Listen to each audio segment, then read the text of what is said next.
నమస్కారం అండి. నమస్కారం అండి. మనం మొదలు పెట్టేద్దామండి. పెట్టానండి. ఓకే. ఓం నమః పాణినికాత్యాయన పతంజలిభ్య శబ్ద విద్యా సంప్రదాయ కర్తృభ్యః పరమర్షిభ్యో నమో మహద్భ్యో మునిభ్యో గురుభ్యః ఏనాక్షర సమామ్నాయం అధిగమ్య మహేశ్వరాత్ కృత్స్నం వ్యాకరణం ప్రోక్తం తస్మై పాణినయే నమః. ఏన ధౌతా గిరః పుంసాం విమలైః శబ్దవారిభిః తమశ్చాజ్ఞానజం భిన్నం తస్మై పాణినయే నమః. వాక్యకారం వరరుచిం భాష్యకారం పతంజలిం పాణినిం సూత్రకారం చ ప్రణతోస్మి మునిప్రియం. గురుర్బ్రహ్మ గురుర్విష్ణు గురుర్దేవో మహేశ్వరః గురు సాక్షాత్ పరం బ్రహ్మ తస్మై శ్రీ గురవే నమః.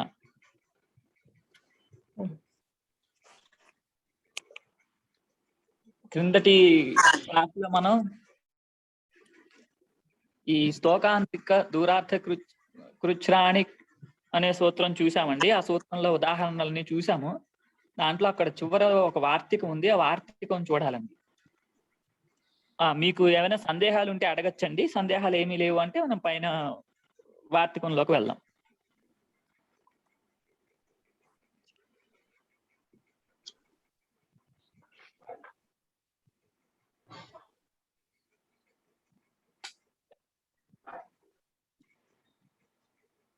వార్తికం చూస్తున్నామండి.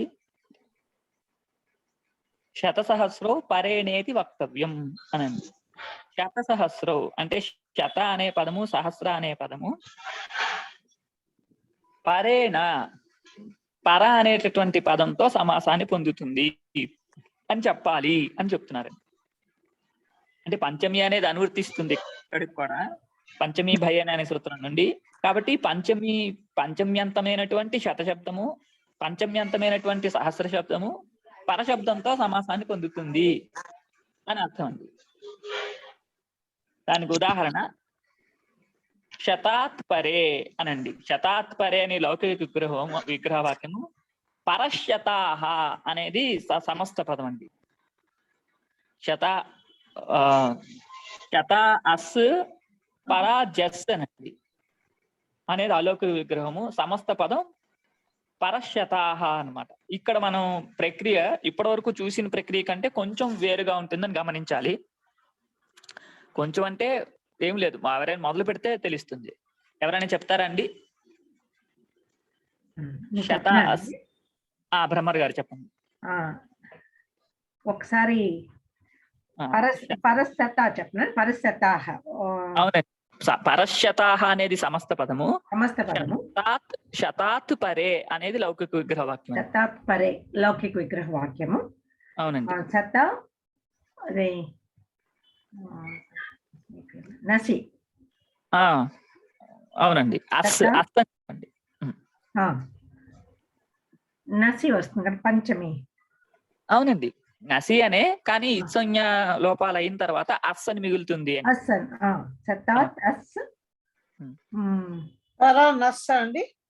పరా జస్ అండి. పరే అనేది పరశబ్దం, సర్వనామ శబ్దం కాబట్టి పరే అని ఉంది అన్నమాట. జస్ అంటే ఇక్కడ కూడా అస్సే వస్తుంది. అవునండి. కాకపోతే మనం గుర్తుపెట్టుకోవాల్సింది సప్తమి కదండి. కాదండి, పరే అనేది ప్రథమ బహువచనాంతం, సర్వశబ్దం లాగా. సర్వశబ్దానికి సప్తమి ఏముంటుందండి? సర్వస్మిన్ అని కదా.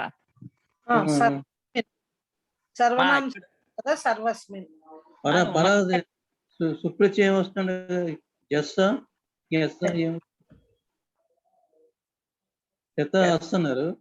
జస్సేనండి. జస్ అనే ప్రథమ బహువచనం అండి. ప్రథమ బహువచనం. భ్రమర్ గారు కంటిన్యూ చేయండి. ఇది శతసహస్రౌ పరనేతి వక్తవ్యం అనే వార్తికం చేత స్తోకాంతిక దూరార్థ కృచ్ఛ్రాణి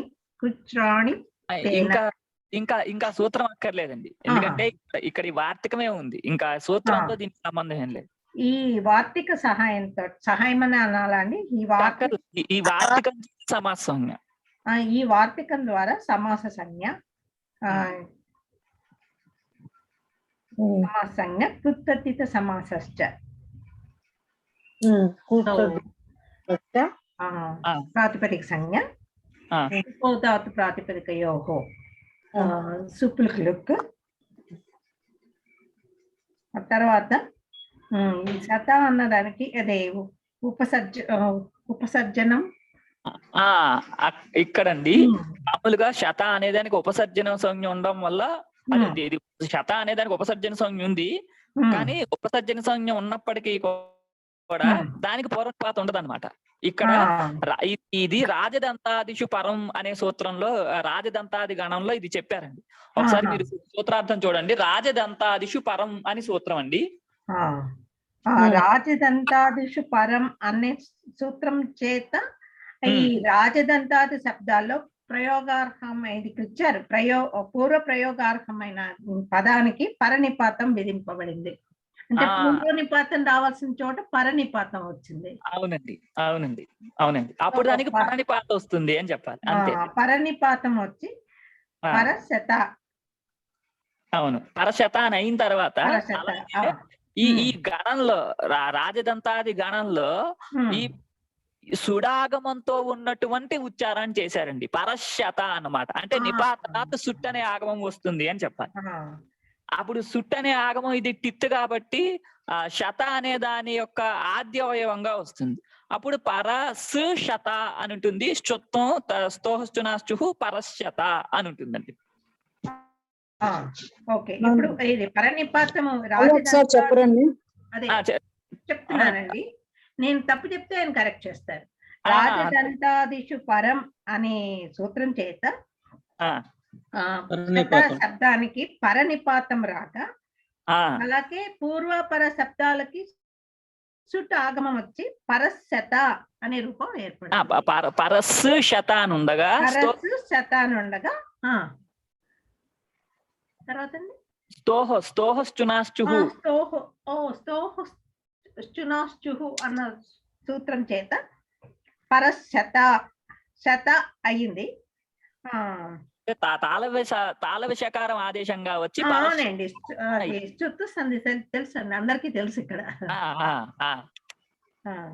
పరశత అని అయిన తర్వాత విశిష్టాత్ శుభాదిషు కార్యేషు కృతేషు పరశతాః ఇత్యాది సిద్ధండి అనండి. విశిష్టాత్ శుభాదిషు కార్యేషు కృతేషు పరశత ఇత్యాదీని రూపాణి సిద్ధ్యంతి. అవునండి, పరశతాః అన్నమాట. ప్రథమ పరశతాః అంటే ప్రథమ బహువచనంలో ఇవ్వడం అంటే 100 కంటే ఎక్కువ మంది అంటే అది ఇప్పుడు బహువచనంలోనే ఉంటుంది. అవునండి. దాని తర్వాత ఇక్కడ మనకు రాజదంతాదిషు పరం అన్నది సూత్రము. రెండో సకారం వల్ల వచ్చిందండి. ఇక్కడ పరశత దగ్గర ఏంటండి? సూత్రం చేత పరశత అయింది కదా. పరశత అయింది. ఇప్పుడు మరి చకారం స్థానం సకారం ఎలా వచ్చింది? ఏం చకారం అండి? చుట్టూస్ అనేది తెలుసు కదండి మీకు. సకార స్థానంలో ప్రభాకర్ రాజు గారు, మీ ప్రశ్న ఏంటండి? పరశత ఉందండి. పరశతలలో కదా. ఈ సుట్ అనే ఆగమం వచ్చి ఆ సుట్ అనే ఆగమం వచ్చిన తర్వాత ఆ సుట్టులో ఉండేటటువంటి దంత్య సకారం యొక్క స్థానంలో తాళవ్య సకారం వచ్చిందండి. స్తోహశ్చునాశ్చు అనే సూత్రం చేత. అదే ప్రశ్న సూత్రం ఏంటండి? సూత్రం అడుగుతున్నాను, మీరు అంతలో ఇంకొక ప్రశ్న అడిగారు. ఆ సుడాగం నిపాతనాత్ వచ్చిందని చెప్పాం కదండి. అంటే ఓకే ఓకే, రాజదంతాది గణంలో నిపాతనం చేత ఈ సుడాగమం వచ్చింది. ఆ రాజదంతాదిషు పరం అనే సూత్రం చేత ఇక్కడ పరనిపాతముతో పాటు సుడాగమం వచ్చింది. సుడాగమం వచ్చింది. అప్పుడు సత ఇది టిత్ అయింది కాబట్టి పరశత అయ్యింది. అవునండి. సూత్రం ద్వారా చకారం ఆదేశంగా చకారం వచ్చి ఏంటి తాళవి సకారం వచ్చి పరశత అయ్యింది. అంతే అండి, అర్థమైందండి, బాగా అర్థమైందండి. అడగండి ప్రభాకర్ రాజు గారు, మీ డౌట్ ఇప్పుడు అడగండి. పరశతలోనే షు ఆగమమా షకార శృతాగమం అంటే షకారం కదా వస్తున్నది.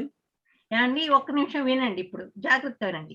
రాజదంతాదిషు పరం అనే సూత్రం చేత ఇది పరనిపాతమైంది. ఏది శత అన్న అవును, శబ్దం. పరనిపాతం అంటారు. ఒక్క పరనిపాతం నిమిషం ఆగండి. నిపాతంతో పాటు ఆ సూత్రం వల్ల సుడాగమం వస్తుంది. సుట్ ఆగమంగా వస్తుంది. సుట్ చకారమా? సుట్ అండి. ఇప్పుడు సర్వేష మొదలైన రూపాల్లో సుడాగమం చెప్పారు కదండి, అలాగా ఇక్కడ కూడా సుడాగమం అన్నమాట. చకారం. అది టిత్ అయింది కాబట్టి శతకి ముందు వచ్చి కూర్చుంటుంది ఈ ఏంటి దంత్య సకారం.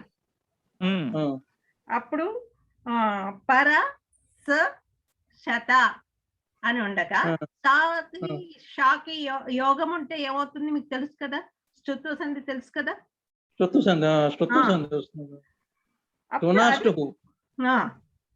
అప్పుడు పరశత అయ్యిందండి.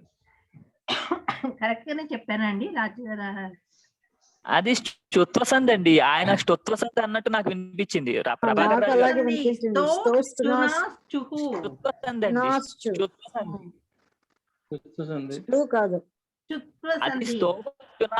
అని ఇంతకు ముందు మనం చూసామండి. అవునండి. స్తోత్ర నెంబర్ ఎంత అండి అది? 8వ అధ్యాయం ఒక్క నిమిషం అండి, 4వ పాదం అనుకుంటా. ఒక్క నిమిషం.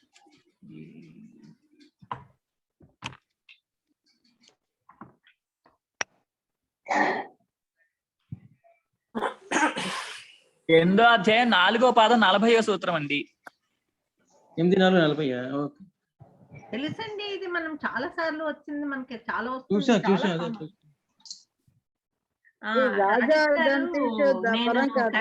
చెప్పానండి. అంతేనండి. రాజదంతాదిషు పరం అంటే మామూలుగా ఉపసర్జన సంజ్ఞ ఉన్నట్లయితే దానికి పూర్వ నిపాత వస్తుందండి, ఉపసర్జనం పూర్వం అని. కానీ ఆ పదం కనుక రాజదంతాదుల్లో కనుక చెప్పబడినట్టయితే అది పరంగా వస్తుంది అన్నమాట, అది పూర్వంగా రాదు. ఆ శబ్దం సమాస పదంలో పరంగా ఉచ్చరించబడుతుంది అన్నమాట. అది సూత్రమేనండి లేకపోతే సూత్రమేనండి. ఉపసర్జనం పూర్వం అనే దాని తర్వాత సూత్రమే రాజదంతాదిషు పరం అని సూత్రం. ఒక్క నిమిషం మీకు ఆ సూత్ర సంఖ్య. సుడాగం కూడా ఒకసారి సూత్రం. రాజదంతాదిషు పరం అనే దాని చేతనే 2వ అధ్యాయం 2వ పాదం 31వ సూత్రం చూడండి. 2వ అధ్యాయం 2వ పాదం 31వ సూత్రం ఈ రాజదంతాదిషు పరం అని చూడండి.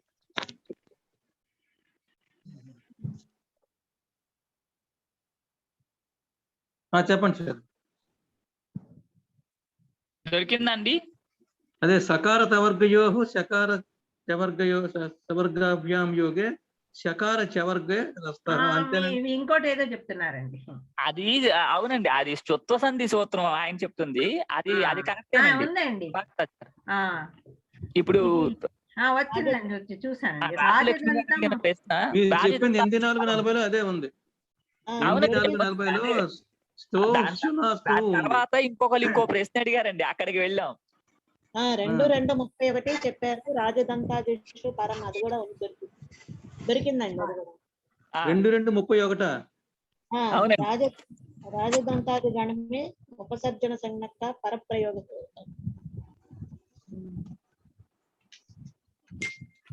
అంటే ఇక్కడ ఇందులో అండి ఈ పుస్తకంలో సుడాగమం వస్తుంది అని చెప్పి ఎక్కడ ఇచ్చారన్నది చూస్తున్నానండి.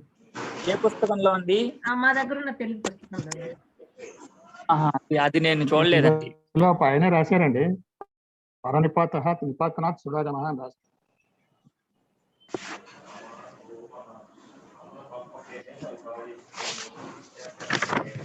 ఇక్కడ మీరు మన దగ్గర ఉన్న అష్టాధ్యాయ బుక్ లోనే చూసారండి. ఇప్పుడు ఎవరు చెప్పారు?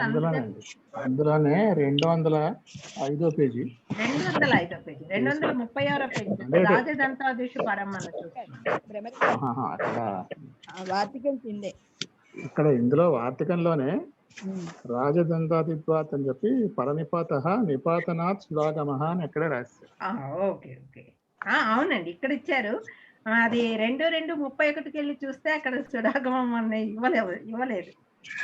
అదే అందుకని ఇక్కడే ఉంది వార్తికం తర్వాత ఇచ్చారు. అవునండి. అవునండి, అంటే ఇక్కడ నిపాతనాత్ సుడాగమం అన్నారు, కానీ ఎక్కడ ఏ సూత్రం దగ్గర నిపాతనం అని చెప్పలేదు.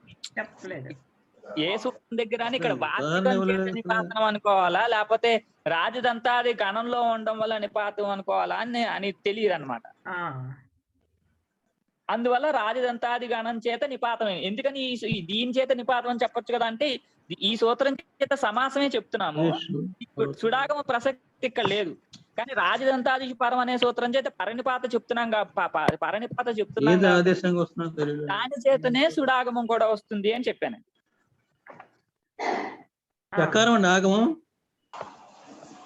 యకారం కాదండి, యకారం కాదు, సుట్టు సుట్టు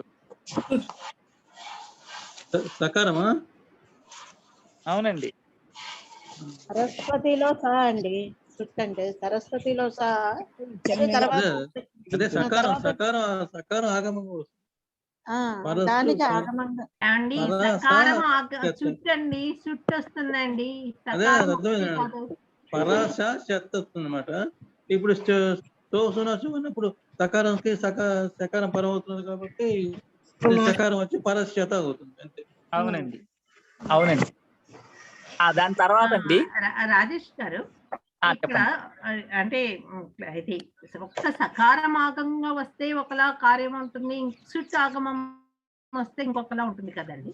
సకారాగము ఆగమం ఎప్పుడైనా చెప్పాలంటే అది చెప్పడానికి 3 ఉపాయాలు ఉన్నాయండి మన వ్యాకరణంలో. అదైతే కిత్తవ్వాలి, లేదా కిత్తవ్వాలి, లేదా మిత్తవ్వాలి. ఇది కాకుండా ఆగమానికి ఇంకొక ఉపాయం ఏమీ లేదు.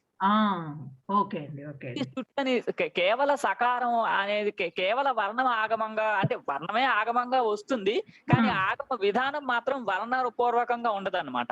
సుట్టని గాని లేకపోతే సుక్కని గాని సుమ్మని గాని ఉండొచ్చు, కానీ సుమ్మని గాని సుక్కని గాని చెప్పినట్లయితే అది అంతా అవయవంగా వస్తుంది అని అర్థం.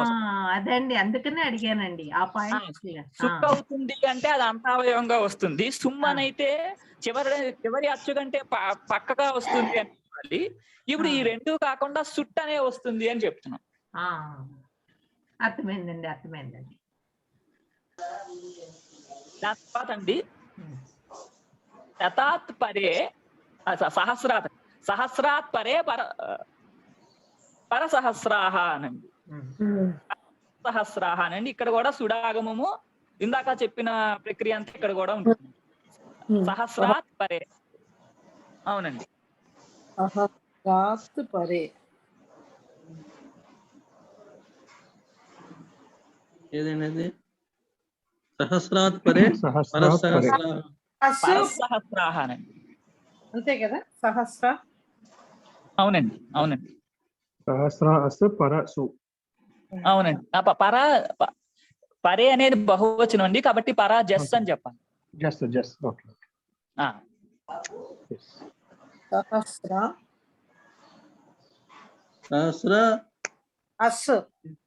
అస్ పంచమి. అవునండి. పరాసు జస్ అండి, జస్ అండి, పరా జస్సు బహువచనం చెప్పినట్టు ప్రథమ బహువచనం. అవునండి. ఇక్కడ కూడా చెప్పిన కార్యాలు ఇప్పటి వరకు చెప్పిన కార్యాలే ఉంటాయండి, కొత్త కార్యం ఏమీ లేదు. ఎవరైనా రూపం చెప్పచ్చండి. పరసహస్రాహ సహస్రాసు పరజస్సు ప్రథమ బహువచనం. ఇది అలౌకిక వాక్యం.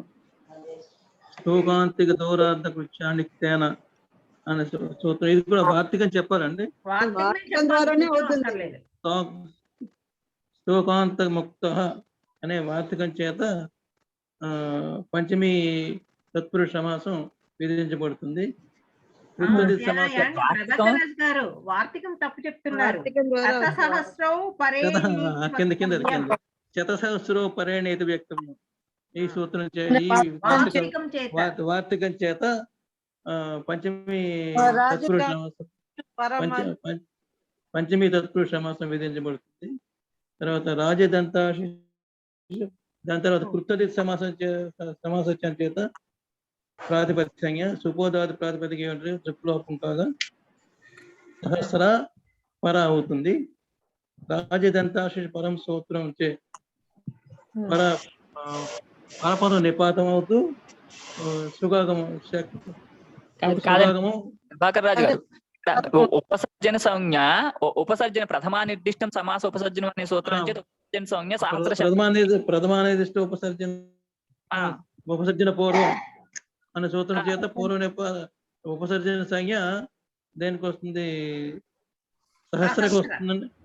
సహస్రకేనండి. అవునండి, సహస్రకు వస్తుంది. మరి ఇందులో ఇప్పుడు ఉపసర్జన పూర్వం అనే పూర్వనిపాత రావాల్సి వస్తూ ఉంటే దాన్ని ఉపసర్జన రాకుండా పరసహస్ర పరనిపాతం వస్తుంది. ఏదేదా రాజేదంతాశిషు పరసూత్రం పరం సూత్రం చేత పరనిపాతం వస్తుంది. పరనిపాతం వచ్చి పరసహస్ర అవుతుంది. పరసహస్ర అవుతుంది. పరసహస్ర అవుతూ తర్వాత సుగామం సకారం ఆగమంగా వచ్చి పరస్ సహస్ర అవుతుంది. సూత్రం చేత ఇంకా రాదండి కదండి. అంతే పరసహస్ర అయిపోతుంది.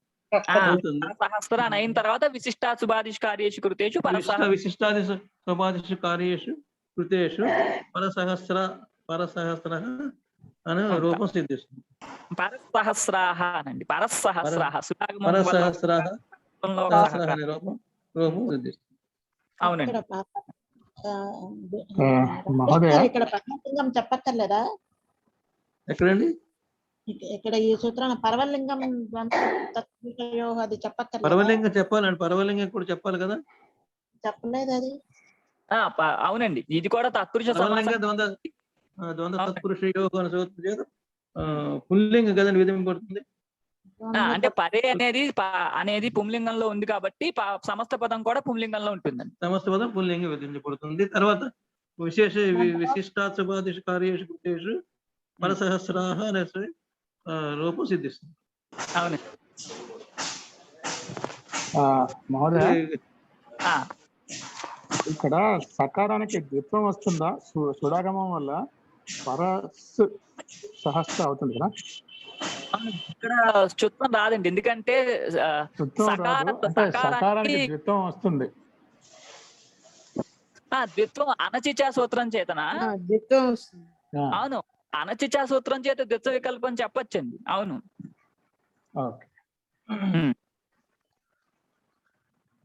దాని తర్వాత ఇక్కడ ఒకసారి పంక్తి చూద్దామండి.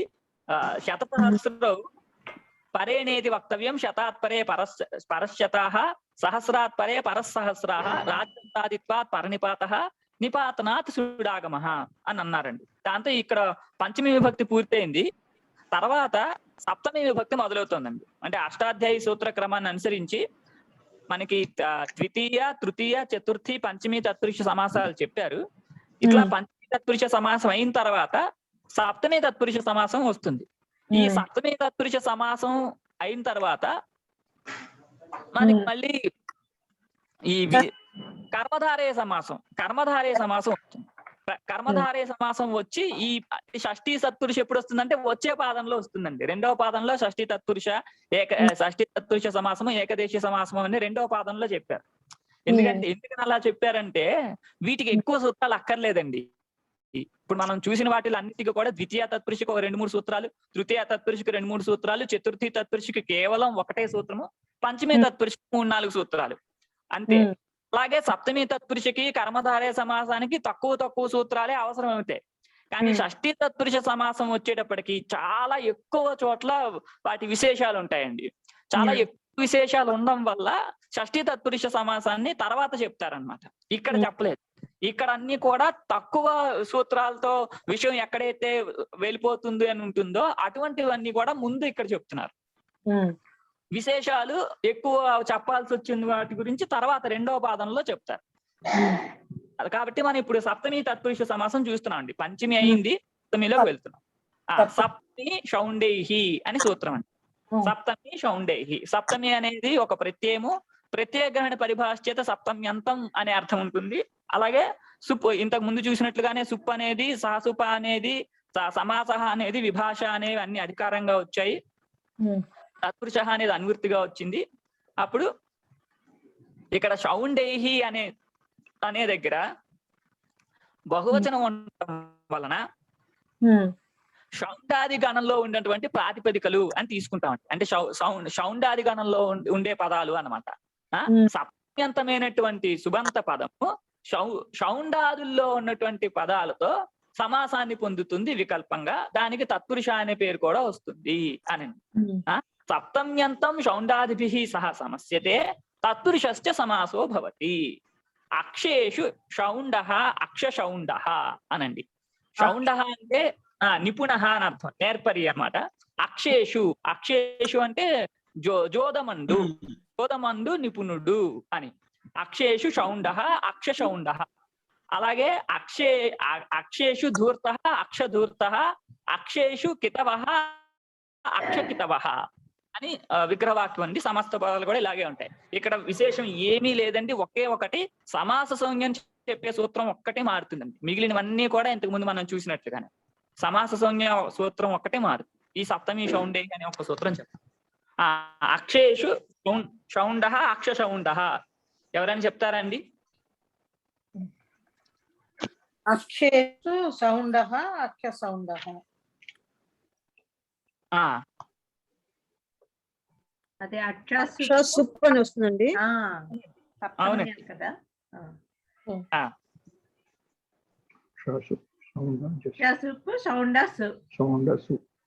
సౌండస్ అండి. అవునండి అవునండి. సుప్పు సౌండస్ అవుతుంది. అవునండి.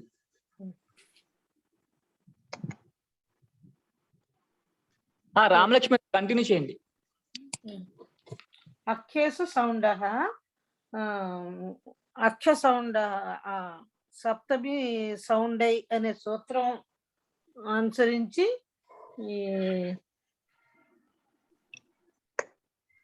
సప్తమి తత్పురుష సమాస సంజ్ఞ వస్తుంది. వచ్చాక తర్వాత ఇది కృతద్ధిత సమాసచ్చ అనే సూత్రం చేత ప్రాతిపదిక సంజ్ఞ వచ్చి సుపోధాతు ప్రాతిపదిక యోహ అనే దాంతో శుభు లుక్కులయ్యి. అంతేనండి? అవునండి అవునండి. అంటే శుభ లుక్కులయ్యి ఇక్కడ ఇందాకలాగా మనకి ఇది రాదనుకుంటున్నానండి. ఇక్కడ ఉపసర్జనమే వస్తుందండి. ఇంతవరకు మనం చదివింది ఉపసర్జన అంతే. ప్రథమా నిర్దిష్టం ఎప్పుడైనా చెప్పాల్సిందే. కానీ ఉపసర్జనం పూర్వమా రాజదంతాది పరమా అనేది ఆలోచించాలి. ఇది రాజదంతాదిలో లేదు కాబట్టి ఉపసర్జనం పూర్వమని పౌర్ణిపాతమే వస్తుంది. అందుకోసం మనకి సుపోధాతు ప్రాతిపదిక అయ్యాక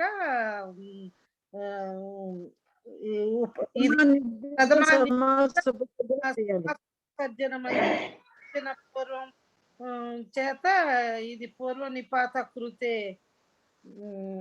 తో ఇది మనకి ఏమవుతుందంటే అక్ష సౌండ కదండి. అక్ష సౌండ కలిపి చెప్పాలండి. అక్ష సౌండ అని కలిపి చెప్పాలి. సమాసం అయిపోయింది. ముందు సుప్రత్యయం ముందు సుప్రత్యయం వేసారు. అక్ష ఏమండి చెప్పండి ఒకసారి. సప్తమి కదా వేశారు. సప్తమి బహువచనం అండి. అక్షేషు అన్నారు కదా. అప్పుడు అక్షసుప్పుని సౌండసు. అక్ష ఏమో సుప్పు వచ్చింది, సౌండసు వచ్చిందండి. అప్పుడు పూర్వం ఇది జరిగి ఉపసర్జనం జరిగి అప్పుడు అక్ష సౌండ అయిందండి. అంతే రాజేష్ గారు.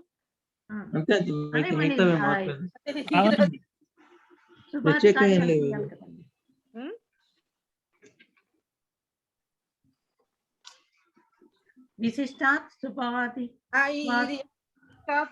పర్వలింగం చెప్పుకోవాలి కదా. పర్వలింగం ఎప్పుడు ముందు చెప్పాలండి. ఆయన గారిని మర్చిపోతే ఎలాగా పర్వలింగం గారిని.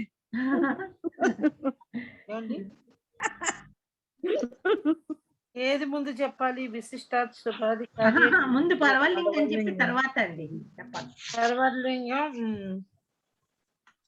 సూత్రేణ ద్వంద్వ తత్పురుషయోః పరవర్లింగం తత్పురుషయోః పర్వలింగం ద్వంద్వ తత్పురుషయోః ద్వంద్వ తత్పురుష లింగ ద్వంద్వ తత్పురుష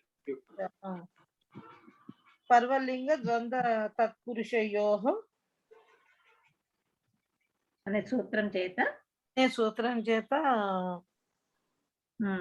ఇది పుల్లింగం వస్తా ఉందండి. పుల్లింగం విశిష్టాత్ సమస్త పదానికి కూడా పుల్లింగం వస్తుంది. విశిష్టాత్ శుభాధికార్యేషు కృతేషు అనే దాని కృతేషు పర్వలింగః ఇత్యాది సారీ అక్షసౌండః ఇత్యాది రూపాణి సిద్ధ్యంతి. అక్షసౌండః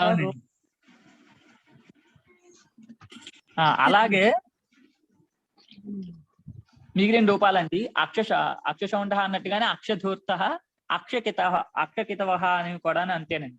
ఇక్కడ ప్రక్రియ ఉద్దేశం ఏమీ లేదు, ప్రక్రియ అంతా సామాన్యంగానే ఉందండి. దాని తర్వాత ఇక్కడ శౌండాది గణంలో ఉన్న పదాలని కాశికారులు ఇక్కడ చూపిస్తున్నారండి, గణపాఠాన్ని చూపిస్తున్నారు. శౌండాదులు ఏంటి అంటే శౌండ, ధూర్త, కితవ, వ్యాడ, ప్రవీణ, సంవీత, అంతర్ అనేవి.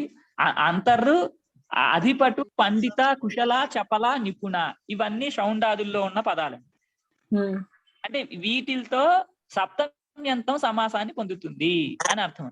ఇక్కడ అంతర్ అనే దానికి అర్థాన్ని ఆయన వివరిస్తున్నారు. అంతర్ అంటే ఏంటి అంటే అంతఃశబ్దస్తు అధికరణ ప్రధాన ఏవ పఠ్యతే. అంటే ఇక్కడ ఈ గణంలో అంతఃశబ్దం అనేది అధికరణ ప్రధానం కలిగినటువంటిదే చెప్పబడుతోంది అనండి. వీటికి ఉదాహరణలు వీళ్ళు ఇవ్వలేదు. మనం ఉదాహరణ ఏవైనా అనుకోవచ్చు, లేదనే కావ్యాలు ఏవైనా చూసినప్పుడు మనం తీసుకోవచ్చు. ఈ సప్తమ్యంత పదాలు ఈ పదాలతో సమాసాన్ని పొందుతాయి అనండి. ఇక్కడ ఒక చిన్న ప్రశ్న ఉంది. ప్రశ్న అంటే ఇప్పుడు అక్షేషు షౌండ అని మనం చెప్పాము. అక్షేషు షౌండ అనే దగ్గర అక్షేషు అనే దగ్గర సప్తమ్యంతం ఉంది, సప్తమి ఉంది. సప్తమి విభక్తి ఉండాలి అంటే అది అధికరణం కావాలి. అధికరణం కావాలంటే మన అధికరణానికి లక్షణం ఏం చెప్పాము? కర్త ద్వారానైనా కర్మ ద్వారానైనా క్రియకు ఆశ్రయమయ్యేది అధికరణము అని చెప్పాం. ఇక్కడ క్రియ ఏమీ లేదు కదా. అక్షేషు షౌండ అనే దగ్గర అక్షేషు అంటే అక్షయందు, అక్షల ఎందు, జోదమందు, షౌండ నిపుణ అని చెప్తున్నాం. ఇప్పుడు ఇక్కడ క్రియ ఏమీ లేదు కదా. క్రియ లేకపోతే ఇక్కడ అధికరణం ఎట్లా చెప్పడం కుదురుతుంది అనిపిస్తుంది. దానికి ఇక్కడ సమాధానంగా చెప్తున్నారు. వృత్తౌ ప్రసక్తి క్రియాయా అంతర్భావాత్ అష్టాదిషు అధికరణే సప్తమి అనండి. అంటే ఇక్కడ ప్రసక్తి క్రియ అంతర్భవించింది వృత్తి యందు అండి. అక్ష షౌండ అంటే అర్థం ఏంటంటే అక్షల యందు ఆ జోడమాడడం ముందు ప్రసక్తి కలిగినటువంటి నిపుణుడు అనండి. ఆ జోడమాడడంలో ప్రవృత్తి కలిగినటువంటి నిపుణుడు అన్నమాట. ఇక్కడ ప్రసక్తి క్రియ ఉండడం వలన ఈ ప్రసక్తి క్రియలో ఆశ్రయము కర్త, ఆశ్రయం కర్త, ఈ ప్రసక్తి క్రియలో ఆశ్రయము కర్మ, అక్షములు. కర్తేమో చైత్రుడు ఎవరో, కర్మ అక్షాలు. కాబట్టి ఈ కర్మీభూతం లేనటువంటి అదేంటిది ఈ అక్షలకి ఆధారం కావడం వల్ల ఇప్పుడు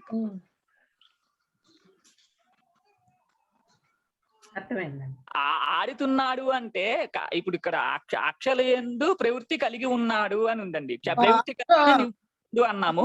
ఇక్కడ ఈ ప్రసక్తి క్రియకి ఆధారం కావడం వల్ల అక్షలు అధికరణం అయ్యాయి అని.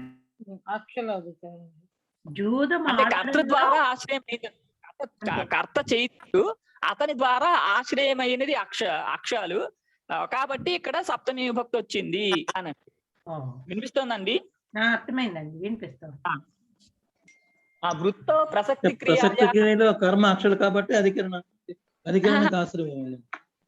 కర్మ కాదండి, అంటే కర్త ద్వారా క్రియకు ఆశ్రయమైనది అక్షలు కాబట్టి సప్తం వచ్చింది అనండి. కర్త ద్వారా క్రియకి సప్తమి విభక్తి వచ్చింది అని. అక్షరం అవునండి. కర్త ద్వారా క్రియకి ఆశ్రమైనటువంటివి అక్షరం. అవునండి. అది దానికి అధికరణం. అవునండి. వృత్తో ప్రసక్తి క్రియాయా అంతర్భావాత్ అక్షాదిషు అధికరణే సప్తమి అనండి. దాని తర్వాత సప్తమి సమాసాన్ని చెప్పి ఇంకొక సూత్రం చెప్తున్నారండి. సిద్ధ శుష్క పక్వ బంధైశ్చ అనండి. సిద్ధ శుష్క పక్వ బంధై చ అంటే వీటితో పాటు కూడా సప్తమ్యంతం సమాసాన్ని పొందుతుంది అని అర్థం. అంటే సప్తమి ఇది వర్తతే సిద్ధ శుష్క పక్వ బంధ ఇత్యేతై సహ సప్తమ్యంతం సమస్యతే తత్పురుషస్య సమాసో భవతి అనండి. ఇంతకు ముందు నుంచి చూస్తున్న అర్థమేది, సప్తమ్యంతమైనటువంటి సుబంతము సిద్ధ శుష్క పక్వ బంధ మొదలైనటువంటి సుబంతాలతో సమాసాన్ని పొందుతుంది. దానికి తత్పురుష అనే పేరు కూడా ఉంటుంది అనండి. సాంకాశ్యే సిద్ధ సాంకాశ్య సిద్ధ అనండి. అంటే సాంకాశ్యమందు సిద్ధించినది అనండి, సిద్ధించబడింది అని. సాంకాశ్యం అంటే ఒక దేశము, ఆ దేశమందు సిద్ధించబడింది అనే అర్థం అండి. ఇప్పుడు సాంకాశ్యే సిద్ధ అనేది లౌకిక విగ్రహ వాక్యము, సాంకాశ్య సిద్ధ అనండి. ఇక్కడ కూడా ఏ మార్పు లేదండి, సమాస సంజ్ఞ సూత్రం మాత్రం మారుతుంది అంతే. ఈ సిద్ధ అనే సూత్రం చే సమాస సంజ్ఞ సప్తమి తత్పురుష సమాస సంజ్ఞ అని చెప్పి అంటే సాంకాస్య సిద్ధ. అవునండి. దేశం పేరు అండి, ఒక దేశం పేరు సాంకాస్య అంటున్నారు కదా. అదే నీ వస్తుందండి అంతే ఏకవచనం నీ కదా. వస్తుంది. సాంకాశ్యే కాదండి, సప్తమి రావాలి కదండి. సాంకాశ్యే సిద్ధ అని సప్తమే చెప్తున్నామండి. అవునండి. సాంకాస్యే సిద్ధ. అవునండి. అదే ఏకవచనం కదా వస్తుంది అంటున్నాను. సప్తమి ఏకవచనం నీ అని వస్తుందా అంటున్నాను. అవునండి. ఎవరు తృతీయ అన్నట్టు అనిపించి నేను మళ్ళీ ఒక క్షణం ఆలోచించాను. లేదు నీ అన్నాను సప్తమి. సప్తమేనండి. సాంకాస్య జ్ఞ అవుతుంది. సాంకాశ్య ఈ అనండి. సాంకాశ్య ఈ సిద్ధాసు అనండి. ఇంకా ప్రక్రియ అంతా మామూలుగానే ఉంటుంది. సాంకాస్య జ్ఞ సిద్ధాసు.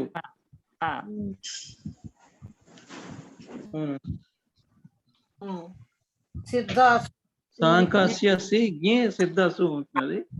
అవునండి. ఈ సప్తమి సూత్రం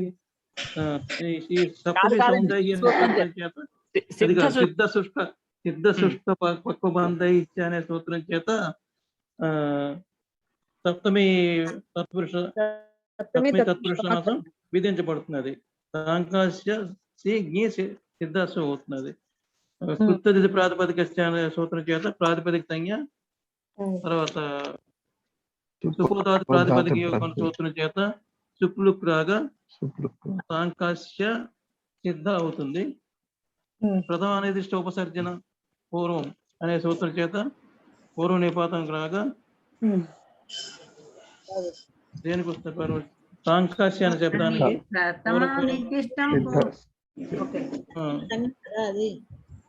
ఏదండి ఆయన రెండు కలిపి చెప్పేస్తున్నారండి. ప్రథమ నిర్దిష్ట సమాస ఉపసర్జనం అదే కదండి. దాంతో ఉపసర్జన సంజ్ఞ వస్తుంది. ఉపసర్జన సంజ్ఞ వస్తుంది దేనికి? సాంకాస్య అనే శబ్దానికి ఉపసర్జన పూర్వం ఇది సూత్రేణ సాంకాస్య శబ్దస్య పూర్వే పూర్వనిపాతే కృతే సాంకాస్య నిపదించబడుతుంది. సాంకాస్య సిద్ధ అవుతుంది. తర్వాత పరవర్లింగం ద్వంద్వ తత్పురుషయో అనే సూత్రం చేత సాంకాస్య సిద్ధ పుల్లింగ విధించబడుతుంది. విశిష్టాత్ స్వపాదిషు కార్యేషు కృతేషు ఋతుజేషు సాంకాస్య సిద్ధ రూపం సిద్ధి. అలాగే మధ్యలో చెప్పాల్సిన ఇంకేం లేదండి. ఈ కాంపిల్యే సిద్ధ కాంపిల్య సిద్ధ అనండి. కాంపిల్య సిద్ధ అలాగే ఆతపే శుష్క ఆతప శుష్క ఛాయాయాం శుష్క ఛాయా శుష్క అనండి. ఇక్కడ వీటిల్లో ఎక్కడ ప్రక్రియలో భేదం లేదు, అందుకని ఏం చెప్పట్లేదండి. అలాగే స్థాల్యాం పక్వ స్థాళీ పక్వ. ఇంకో రూపం చెప్పమనండి ఎవరినైనా. స్థాళీ పక్వ కుంభీ పక్వ ఉన్నాయి కదా. స్థాళీ పక్వ ఏదైనా చెప్పొచ్చండి. ఇవన్నీ పక్వ అంటే తండులహ, స్థాళీ పక్వ తండులహ, స్థాళీ పక్వం శాకం ఏదైనా పర్వాలేదండి. లింగం మనకి విశేషాన్ని అనుసరించి స్త్రీలింగం అవుతుంది స్థాళ్యాం అంటేనే. అలా కాదండి. స్థాళ్యాం పక్వ స్థాళీ పక్వ అయిపోయింది. ఏంటి స్థాళీ పక్వ అంటే తండులహ అంటే అది పుంలింగము, శాకం అన్నట్లయితే అది నపుంసకలింగం అండి. ఈ స్థాళీ పక్వ ఎవరైనా చెప్పండి. అప్పుడు మీరు అన్నట్టుగా కొంచెం క్లియర్ గా ఉంటుంది. స్థాళ్యాం పక్వ అనండి. ఎవరైనా చెప్పండి స్థాళ్యాం పక్వ. ధనలక్ష్మి గారు చెప్పండి. చెప్తానండి. స్థాళ్యాం పక్వ అదేమో లౌకిక విగ్రహ వాక్యము కాదు. స్థాళ్యాం పక్వ లౌకిక విగ్రహ వాక్యము. సమాస పదం స్థాళీ పక్వ. అలౌకిక విగ్రహ వాక్యము స్థాళీ అది మీ అనండి. అక్కడ సప్తమి ఏకవచనం కదా. మీ ఏకవచనం నీ స్థాళీ నీవా? అవునండి. స్థాళీ నీలో ఈ మిగులుతుందండి. ఈ అని చెప్పేసేయండి. స్థాళీ ఈ పక్వ సు.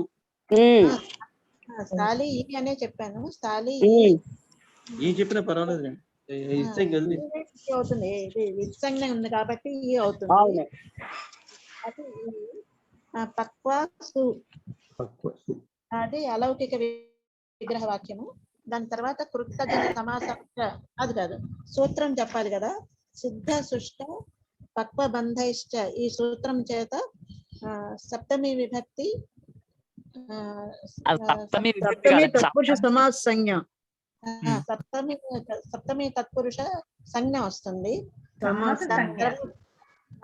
తత్పురుష సంజ్ఞ కదండి. సప్తమి తత్పురుష సంజ్ఞ అంతే కదా. తర్వాత కృతధిత సమాసాశ్చ ఈ సూత్రం చేత ప్రాతిపదిక సంజ్ఞ వస్తుంది. దాని తర్వాత సుప్పో ధాతు ప్రాతిపదికయోహో ఈ సూత్రం చేత సుబ్లుక్ అవుతుంది.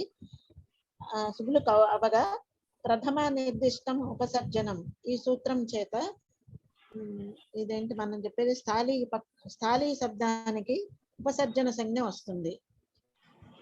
దాని తర్వాత ఉపసర్జనం పూర్వం ఈ సూత్రం చేత స్థాళీ శబ్దం పూర్వ నిపాతం పొందగా స్థాళీ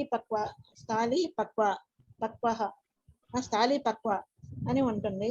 దాని తర్వాత పరవలింగం ద్వంద్వ తత్పురుషయోహో ఈ సూత్రం చేత స్త్రీలింగమే కదండి ఇక్కడ.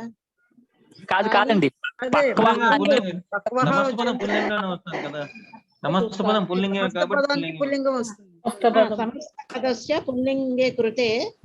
సమస్త పదస్య పుల్లింగే కృతే దాని తర్వాత విశిష్టాత్ సువాదిషు కార్యేషు కృతేషు ఈ సూత్రం చేత స్థాళీ పక్వ అని రూపం సిద్ధిస్తుంది.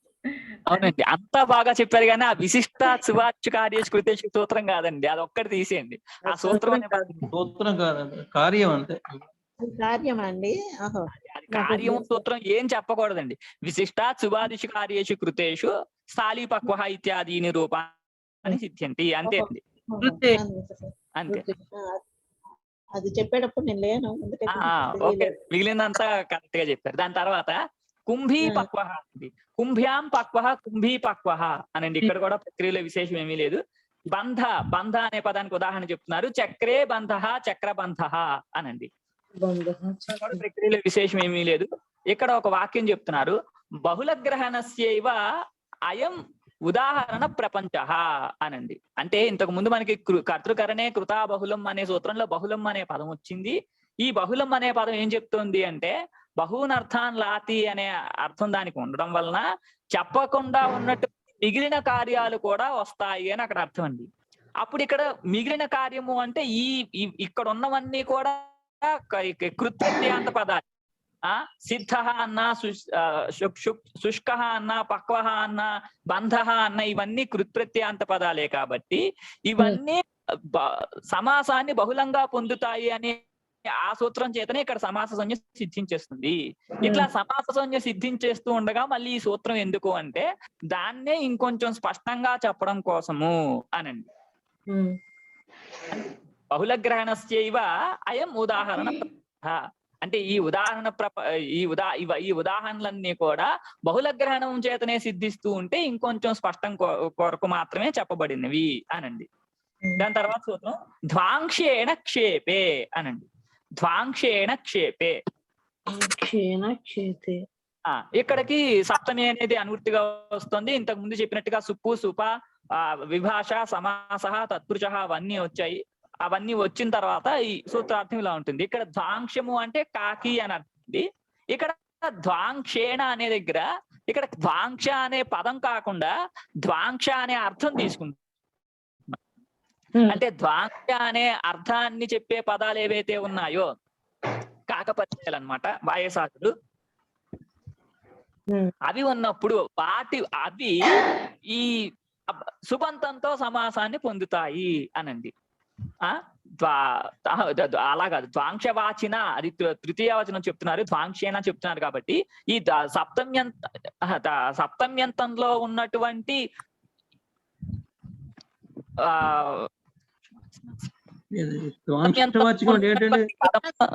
క్షేపే అని ఉంది కదా, అందుకోసం. అవునండి, అవునండి. ధ్వాంక్షం అంటే కాకి అనండి, కాకి. ధ్వాంక్షేణ ఇది అర్థగ్రహణం. ధ్వాంక్షవాచినా సహ సప్తమ్యంతం సుబంతేన సమస్యతే. అంతేనండి. ధ్వాంక్షవాచి అయినటువంటి పదాలతో సప్తమ్యంతమైనటువంటి సుబంతము సమాసాన్ని పొందుతుంది. తత్పురుషశ్చ సమాసో భవతి. దానికి తత్పురుష అనే పేరు కూడా ఉంటుంది. ఎప్పుడు అంటే క్షేపే, క్షేపే గమ్యమానే, అంటే నింద అనేది కనుక తెలుస్తూ ఉన్నట్లయితే అనండి. తీర్థే అన్న దగ్గర నిందార్థం ఏమున్నది? పూర్తి పాఠం చెప్పనిస్తే అర్థమవుతుందండి. నేను అడిగాను కానీ చెప్తున్నారు కదా మీరు మధ్యలో రాకుండా.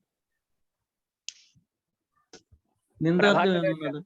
అది ఇంకా మనం అక్కడ దాకా వెళ్ళలేదండి, సూత్రార్థం దాకే వచ్చాం. మనం ఇప్పటి వరకు చూసింది ఏంటి? సప్తమ్యంతంలో ఉన్నటువంటి పదము సుబంతము ధ్వాంక్షవాచి అయినటువంటి పదాలతో సమాసాన్ని పొందుతుంది. దానికి తత్పురుష అనే పేరు కూడా ఉంటుంది అని మాత్రమే చూసాం. ఇప్పుడు ఉదాహరణ చూడాలి. దానికి ఉదాహరణ ఏం చెప్తున్నారు? తీర్థధ్వాంక్ష అనండి. తీర్థధ్వాంక్ష. తీర్థధ్వాంక్ష అంటే ఏంటి? తీర్థే ధ్వాంక్ష ఇవ అనండి. అంటే తీర్థమందు ధ్వాంక్షములాగా, కాకిలాగా ఉండేవాడు అన్నమాట. కాకిలాగా ఉండేవాడు అంటే అర్థం ఏంటి? అక్కడ కాకి ఎలాగైతే ఒక దగ్గర స్థిరంగా ఉండకుండా అలా అస్తమానం ఎగురుతూ అలా స్థిరం లేకుండా వెళ్ళేవాడు అనండి. ఇట్లా స్థిరంగా లేకుండా వెళ్ళేవాడు అని చెప్పడం వల్ల ఇక్కడ మనకి నింద ఉంది అని తెలుస్తుంది. అంటే ఇవ అనే పదం చెప్పడం వల్ల. తీర్థే ధ్వాంక్ష అన్నాం అనుకోండి, అక్కడ మనకి నిందార్థం ఏమీ తెలియదు. తీర్థంలో ఉన్నటువంటి కాకి అయిపోయింది. కానీ తీర్థంలో ఉండేటటువంటి కాకి లాగా అన్నాం అనుకోండి, అక్కడ అలా స్థిరంగా లేనివాడు అనే ఒక వ్యక్తిని చెప్తున్నాం కాబట్టి నింద అక్కడ ఉంది అని తెలుస్తుంది అన్నమాట. అర్థమవుతుందండి. అంటే ఇక్కడ నింద అనే అర్థం ఉంది అని చెప్పడం కోసం ఇవ అనే దాన్ని ప్రయోగిస్తున్నాం. తీర్థే ధ్వాంక్ష ఇవ అని. సమస్త పదంలో సమాసం చేతనే ఈ నిందార్థం కూడా చెప్పబడిపోతుంది కాబట్టి ఇంకా అక్కడ ఇవ మొదలైన పదాల యొక్క ప్రయోగం అక్కర్లేదు. తీర్థే ధ్వాంక్ష ఇవ అనేది లౌకిక విగ్రహ వాక్యం అండి. సమస్త పదం తీర్థ ధ్వాంక్ష. ఎవరైనా చెప్తారండి? ఒక్కటే మాట. చాలా పిసినారు వాడు అని ఇచ్చారండి. కాకి శబ్దార్థం చాలా పిసినారి వాడు అని నిందార్థంలో వాడబడతాం. ఇప్పుడు అక్కడ నింద ఏముంది? పిసినారి వాడు అంటే తీర్థే ధ్వాంక్ష ఇవ అంటే అక్కడ కాకి పిసినారిది అనే అర్థం ఏమీ లేదు. కాకి లోభి అనేటువంటి అర్థం లేదు. తీర్థంలో కాకి స్వభావం ఎలా ఉంటుందంటే స్థిరంగా ఉండకుండా ఎగురుతూ ఉంటుంది. అంటే అన్నింటినీ దేని మీద కూడా ఎక్కువగా ఉండకుండా అన్నింటి మీద అలా ఎగురుతూ ఉంటుంది. అలా స్థిరచిత్తం లేకుండా అన్నింటి మీద ఆసక్తి కలిగి ఎగురుతూ వెళ్తూ ఉండేవాడు అని చెప్పడం అండి. పిసినారి వాడు అని చెప్పడం ఏదో తాత్పర్యార్థంగా కావచ్చు. అలా అది కరెక్ట్ గా అనిపించట్లేదండి. పిసినారి వాడుకి ఒక చోట ఉండకుండా తిరిగేవాడు అంటే అది అర్థమవుతుంది. ప్రసాదాలంటే ఒక దాని మీద స్థిరంగా ఉండకుండా అటు నుంచి ఇటు ఎగురుతూ ఉంటాయి. అనవస్థిత ఇత్యర్థ అంటే ఒక దగ్గర అలా స్థిరంగా లేని అర్థం కాశికలో కూడా చూపిస్తున్నానండి. దాని తర్వాత తీర్థత్వాంశ, ఎవరైనా ఉదాహరణ ప్రయోగం చెప్పండి. ప్రక్రియ రాజేశ్వర్ నేను చెప్తున్నానండి. చెప్పండి. ఇక్కడ ఇప్పుడు ఈ తీర్థధ్వాంశ అనేది సమస్త పదం అండి. తీర్థే ధ్వాంశ అనేది లౌకిక విగ్రహవాక్యం అండి. ఇవా అని కూడా చెప్పండి. ఇవా అని చెప్పబోతే అక్కడ నిందార్థం తెలియట్లేదు, అందుకని. అవునండి, ఇవా. ఇది లౌకిక విగ్రహవాక్యం అండి. తీర్థ నీ ఈ ఉంటుంది, ద్వాంశ చు అనేది అలౌకిక విగ్రహవాక్యం అండి. ఈ సూత్రం చేత, ఏ సూత్రం అంటే ధ్వాంశేన క్షేపే అనే సూత్రం చేత మనకి ఇక్కడ సప్తమి తత్పురుష సమాస సంజ్ఞాయాం అని వచ్చిన తర్వాత అప్పుడు కృతద్ధిత సమాసాశ్చ ఇది సూత్రేణ ప్రాతిపదిక సంజ్ఞాయాం సుపోధాతు ప్రాతిపదికయో ఇది సూత్రేణ సుప్లుకి వస్తే ఏమవుతుందంటే అప్పుడు మనకి ఏం మిగులుతుంది? తీర్థ ధ్వాంశ అని మిగులుతుందండి. తర్వాత ప్రథమా నిర్దిష్టం ఉపసర్జనం సూత్రం చేతేమో ఉపసర్జన సంజ్ఞాయాం ఉపసర్జనం పూర్వం ఇది సూత్రేణ పూర్వనిపాతే కృతే. పూర్వనిపాత ఈ సూత్ర తీర్థ అనే పదానికి వస్తుందండి. వచ్చేటప్పటికి తీర్థ ధ్వాంశ అని ఉంటుందండి. ఉన్న తర్వాత పూర్వనిపాతం అయిపోయిన తర్వాత పర్వలింగం ఇది సూత్రేణ తీర్థ ధ్వాంశ అనేది పుంలింగం కాబట్టి పర్వలింగం ద్వంద్వ తత్పురుషయోహో ఇది సూత్రేణ పుల్లింగే కృతే విశిష్టాత్ సుబాదిషు కార్యేషు కృతేషు తీర్థ ధ్వాంశ ఇది రూపం సిద్ధ్యతి. అంతేనండి, క్లియర్ గా చెప్పారండి. దాని తర్వాత ఉదాహరణ అండి, తీర్థ కాకహ అనండి. ఇక్కడ కూడా తీర్థే కాకహ ఇవ అనే లౌకిక విగ్రహవాక్యము మిగిలిన ప్రక్రియ అంతా సమానంగా ఉంటుంది. అలాగే తీర్థ వాయస, తీర్థే వాయస ఇవ తీర్థ ఈ వాయసాసు అనే అలౌకిక విగ్రహవాక్యము ప్రక్రియ అంతా ముందు చెప్పినట్టుగానే ఉంటుంది. ఎవరికైనా సందేహం ఉంటే అడగచ్చండి, లేదంటే మనం పైకి వెళ్ళొచ్చు. ఎందుకంటే ప్రక్రియలో మనకి కష్టంగా ఉండదు, ఎందుకంటే మనం ముందు అవిభావంలో చాలా కష్టపడ్డాము కాబట్టి ఇక్కడ మనకి ఏమీ అర్థమైందండి. పైకి వెళ్దామండి. దాని తర్వాత క్షేపే ఇతి కిం. ఒకవేళ సూత్రంలో క్షేపే అని కనుక లేకపోయినట్లయితే నిందార్థం లేనప్పుడు కూడా ఈ సమాసం వస్తుంది అనే అర్థం ఉండేదండి. అది ఇష్టం కాదు. అంటే తీర్థే ధ్వాంశ తిష్టతి అన్నాం. తీర్థే ధ్వాంశ తిష్టతి అని కూడా చెప్పక్కర్లేదు, తీర్థే ధ్వాంశ అన్నాం. తీర్థే ధ్వాంశ అంటే ఇక్కడ మనకి నిందార్థం ఏమీ తెలియట్లేదు, అప్పుడు కూడా ఈ సమాసం వచ్చేసి ఉండాలి. కానీ అక్కడ సమాసాన్ని లోకంలో అటువంటి నిందార్థం విగ్రహవాక్యం చే తెలియబడట్లేదు కాబట్టి, అంటే ఇవ అని లేకపోయినప్పుడు అక్కడ నిందార్థం తెలియబడట్లేదు కాబట్టి అక్కడ ఈ సమాసం రాదు అని వారించడం కోసం క్షేపే అని చెప్పాలి అనండి.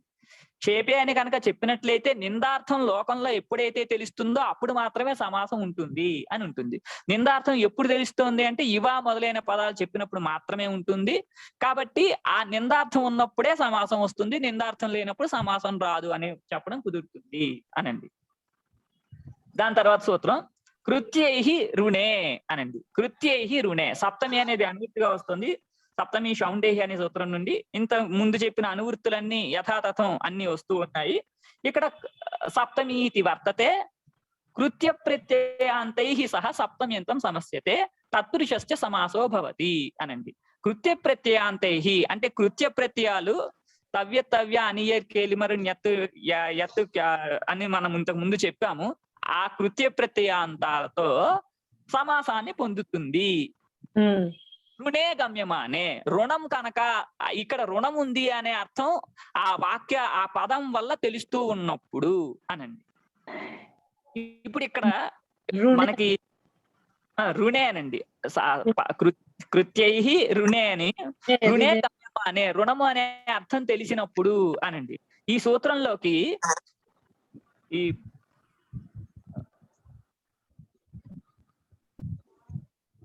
అల్పశః అనే పదం అనువృత్తిగా వస్తుందండి. అల్పశః అనే పదం ఏ సూత్రం నుండి వస్తుందండి? అల్పశః.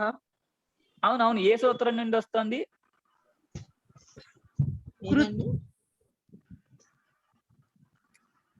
అపేతాపోట ముప్పది తాపత్రస్థైర్ అల్పశః అనే పదం ఉందండి అక్కడ. ఆ సూత్రం నుండి అల్పశః అనే పదం ఇక్కడికి మండూక ప్లిత్య అనువృత్తి వస్తుంది. ఇక్కడ మండూక ప్లిత్య మండూక ప్లిత్య అనువృత్తి రావడం వలన ఇక్కడ ఏమవుతోందంటే కృత్యై అల్పశః అన్నమాట. అంటే కృత్య ప్రత్యయాంతాలతో అల్పశః అంటే చాలా తక్కువ కృత్య ప్రత్యయాంతాలతోనే సమాసం వస్తుంది అని అర్థం అండి. ఇక్కడ తక్కువ కృత్య ప్రత్యయాలు అంటే ఏంటి అంటే ఒక్క ఎత్తు ప్రత్యయం మాత్రమే అనండి. ఆ అర్థాన్ని ఇక్కడ చెప్తున్నారు. ఎత్తు ప్రత్యయేన ఏవ ఇష్యతే అనండి. కృత్య ప్రత్యయాలు చాలా ఉన్నాయి, కానీ అన్ని కృత్య ప్రత్యయాంతాలతో కూడా ఇక్కడ సమాసం అనేది కాదు. కేవలం ఎత్తు ప్రత్యయంతో మాత్రమే ఇక్కడ సమాసం వస్తుంది అనండి. ఎట్లా ఈ అర్థం చెప్తున్నాము అంటే ఈ మండూక ప్లిత్య అల్పశః అనే పదం అనువృత్తిగా ఇక్కడికి రావడం వలన అనువృత్తిగా రావడం వల్ల అల్పశః కృత్యై సప్తమ్యంతం సమస్యతే అని అర్థం వచ్చిందండి. అల్పశః కృత్యై అంటే ఏంటి? అంటే చాలా తక్కువ కృత్య ప్రత్యయాలతో, చాలా తక్కువ కృత్య ప్రత్యయాలతో అనే చెప్పడం వల్ల కేవలం యత్ ప్రత్యయాన్ని మాత్రమే తీసుకున్నాం. ఇలా యత్ ప్రత్యయాన్నే తీసుకోవడం అనేది వ్యాఖ్యానాలని గాని లోకంలో ఉండే ప్రయోగాలను గాని అనుసరించే మనం చెయ్యాలండి. ఈ తక్కువగా ఉండే ప్రత్యయాలను తీసుకుని ఎత్తుని తీసుకుంటాము, లేకపోతే కెప్పుని తీసుకుంటాము, తవ్వెత్తుని తీసుకుంటాము అంటే అలా చెప్పడం కుదరదు. ఈ వ్యాఖ్యానాలని అలాగే లోకంలో ఉండే ప్రయోగాలని వ్యాఖ్యానాలను అనుసరించి కేవలం లేదా భాష్యంలో ఉండేదాన్ని అనుసరించి యత్ ప్రత్యయాన్ని మాత్రమే తీసుకోవాలి, ఇంకో ప్రత్యయం తీసుకోకూడదండి. కాబట్టి ఇక్కడ అన్ని యత్ ప్రత్యయంతో ఉన్నటువంటి ఉదాహరణలే ఉంటాయి. మాసే దేయం రుణం మాసదేయం అనండి. అంటే మాసే దేయం ఒక మాసంలో ఇవ్వవలసినది రుణము, ఇవ్వవలసిన రుణము అనే అర్థంలోనండి. మాసే దేయం మాసా ఈ దేయాసు అనండి. మాసే దేయం అనేది లౌకిక విగ్రహము, మాసా ఈ దేయాసు అనేది అలౌకిక విగ్రహము, మాసదేయం అనేది సమస్త పదము. ఎవరైనా చెప్తారండి? నేను చెప్తాను. ఈ దేవేశు మాసే దేయం సమస్త పదం మాస దేయం. ఇప్పుడు మాస ఈ దేయ సు అని వస్తుంది. గత కృత్యై రుణే ఈ సూత్రం చేత సప్తమి తత్పురుష సమాసం గత కృతి సమాసాశ్చ ప్రాతిపదిక సంజ్ఞ సుపోధాతు ప్రాతిపదికయోహో సుబ్లుకి. తర్వాత ప్రథమానిధి సమాస ఉపసర్జనం. దీని చేత మాస శబ్దానికి ఉపసర్జన వస్తుంది. ఉపసర్జనం పూర్వం అంటే మాసాకి పూర్వ నిపాతం చేయగా మాస దేయ అని ఉంటుంది. తర్వాత పరవలింగం ద్వంద్వ తత్పురుషయోహో అనే సూత్రం సమస్త పదానికి నపుంసక లింగం కదండి వస్తుంది. అవునండి, నపుంసక లింగం వస్తుంది. తర్వాత విశిష్టాల్ శుభాదిషు కార్యేషు కృతేషు మాస దేయం ఇత్యాని రూపాన్ని సిద్ధ్యంతి. ఇత్యాదీని రూపాన్ని సిద్ధ్యంతి. అవునండి. తర్వాత సంవత్సరే దేయం సంవత్సర దేయం, త్ర్యహే దేయం త్ర్యహ దేయం అనండి. ఇక్కడ కూడా ప్రక్రియలో ఏమీ భేదం లేదు. సంవత్సరే దేయం అనేది లౌకిక విగ్రహవాక్యము, సంవత్సర ఈ దేయాసు అనేది అలౌకిక విగ్రహవాక్యము. మిగిలిన ప్రక్రియ అంతా ఇప్పుడు చెప్పినట్టే ఉంటుంది. అలాగే త్ర్యహే దేయం 3 రోజుల్లో ఇవ్వాల్సినది అనండి. అంటే 3 రోజులు అనే అక్కర్లా, 3 అహస్సుల్లో 3 పూటల్లో ఇవ్వాల్సింది అని త్ర్యహే దేయం త్ర్యహ దేయం అనండి. దాని తర్వాత ఇక్కడ ఒక విషయం చెప్తున్నారు. ఈ సూత్రంలో కృత్యై రుణే అనే దగ్గర రుణే అనే ఒక పదం ఉంది. ఈ రుణ పదం కేవలం రుణాన్నే కాకుండా ఈ కాలంలో ఏదైతే చెయ్యదగనిది అనే ఒక నియతంగా ఉంటుందో అటువంటి అర్థాన్ని చెప్పడం కోసం చెప్పారు అనండి. అంటే డబ్బుని ఈ కాలంలో ఇవ్వాలి అనడం అనేది ఒక నియమము, అది రుణము. కానీ ఇక్కడ కేవలం ధనాదులనే కాకుండా ఈ సమయంలోపు దీన్ని పూర్తి చెయ్యాలి అనే అర్థం ఉన్నప్పుడు కూడా సప్తమ్యంతమైనటువంటి పదము యత్ ప్రత్యయాంతంతో సమాసాన్ని పొందుతుంది అని అర్థం. ఇక్కడ పంక్తి చూద్దాము. రుణగ్రహణం నియోగోపలక్షణార్థం. నియోగోపలక్షణార్థం అంటే ఇక్కడ ఈ సమయం కల్లా ఇది పూర్తి చేయాల్సిందే అనే నియతార్థం కూడా ఇక్కడ ఉంటుంది అని తెలుసుకోవడం కొరకు అనండి. తేన ఇహ అపి సమాసో భవతి. ఇట్లా చెప్పడం వల్ల ఇక మీద చెప్పబోయే చోట్ల కూడా ఈ సమాసం అనేది వస్తుంది. పూర్వాన్నే గేయం పూర్వాహ్న గేయం అనండి. పూర్వాహ్నే గేయం అంటే ఈ పూర్వాహ్న కాలం అయ్యే లోపల ఈ సామ పూర్తి చేయదగినది, సామగానం చేయదగినది అనండి. అంటే ఇక్కడ కూడా ఒక అవధిని పెట్టి ఈ అవధి లోపల ఇది చెయ్యాలి అంటున్నాము. కాబట్టి ఇక్కడ కూడా ఈ సమాసం వస్తుంది. పూర్వాహ్నే గేయం పూర్వాహ్న గేయం అనండి. ఏంటి పూర్వాహ్న గేయం అంటే సామ మంత్రాలు అని. ఎవరైనా చెప్తారండి? ఇక్కడ కూడా ప్రక్రియలో ఏమీ విశేషం లేదు. ఒకటే ఈ సూత్రం చేత సమాస సంజ్ఞ అని చెప్పడం ఒక్కటే విశేషం, మిగిలిందంతా మీకు వచ్చే పూర్వాహ్నే గేయం.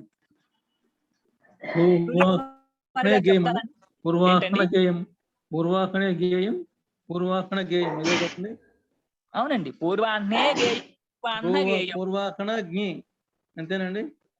గేయసు అంతేనండి.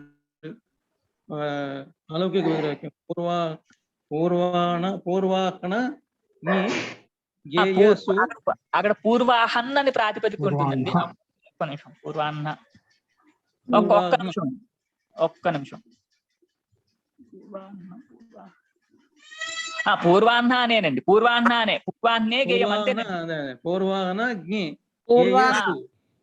అవునండి. పూర్వాహ్న జ్ఞి గేయసు అలౌకిక విగ్రహవాక్యం. కృతేర్పణే అనే సూత్రం చేత సప్తమి తత్పురుష సమాసం విధించబడుతుంది. కృతద్ధిత సమాసస్య అనే సూత్రం చేత ఈ రుణగ్రహణం నియోగోపలక్షణార్థం అది చెప్పాలా? అది ఎందుకంటే ఇది ఏం వార్తికం కాదు. కృతద్ధిత సమాసస్య ఇది సూత్రేణ ప్రాతిపదిక సంజ్ఞాయాం సుపోతాత్ ప్రాతిపదికయో ఇది సూత్రేణ సుపులు కృతే పూర్వాహ్న గేయ అవుతుంది. ప్రథమ నిర్దిష్ట సమాస ఉపసర్జనం ఇది సూత్రేణ ఉపసర్జన సంజ్ఞాయాం పూర్వాహ్న శబ్దస్య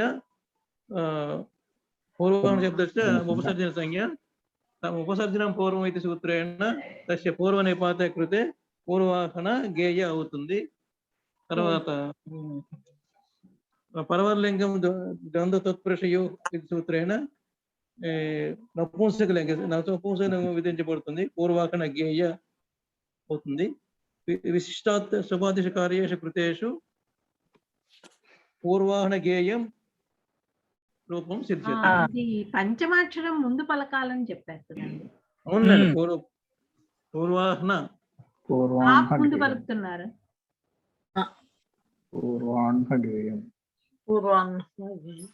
హకారం ముందు రావాలి, హకారం తర్వాత రావాలి. పూర్వాహ్న అవుతుందా? రాయడంలో అవుతుంది కాదండి. ఇక్కడ రాయడంలో కూడా అంటే నేను ఇంతకు ముందు దుర్గా భవాని గారికి చెప్పినప్పుడు అంటే ఈ విషయం మనం కూడా అప్పుడే చెప్పినట్టు గుర్తు నాకు మీతో. మనం ఈ మధ్యలో దేవనాగరి రాయటంలో మార్పులు వచ్చాయండి. ఈ మధ్యలో అంటే ఒక 100 సంవత్సరాల కాలంలో ఇంతకు ముందు ప్రాచీన పుస్తకాల్లో ముందే పంచమాక్షరం రాసి తర్వాత హకారం రాయడం అనేది ఉందండి. ఒక 1880-70 ఆ ప్రాంతంలో ప్రింట్ అయినవి, 1900 మొదటి 10-20 దశకాల్లో ప్రింట్ అయిన పుస్తకాల్లో ముందు పంచమాక్షరం ఉంది, దాని తర్వాత హకారం ఉందండి. కాబట్టి పంచమాక్షరమే ముందు పలకాలండి. పంచమాక్షరం అంటే పూర్వాహ్న అవుతుంది. పూర్వాహ్న గేయం రాసేటప్పుడు తర్వాత నకారమే కదండి. అది ఈ కాలంలో వచ్చినటువంటి మార్పు అండి. ఈ కాలంలో అంటే ఒక 70-80 సంవత్సరాల్లో వచ్చిన మార్పు అది. ఇంతకు ముందు రాసేటప్పుడు కూడా ముందు పంచమాక్షరమే రాసేవారండి. ఇప్పుడు ప్రింట్ అయిన పుస్తకాలు చాలా పుస్తకాలు అలాగే ఉన్నాయి. అప్పుడు ఆ కాలంలో ప్రింట్ అయిన పుస్తకాలు పంచమాక్షరం ముందు తర్వాత హకారం ఉన్న పుస్తకాలే ఉన్నాయండి.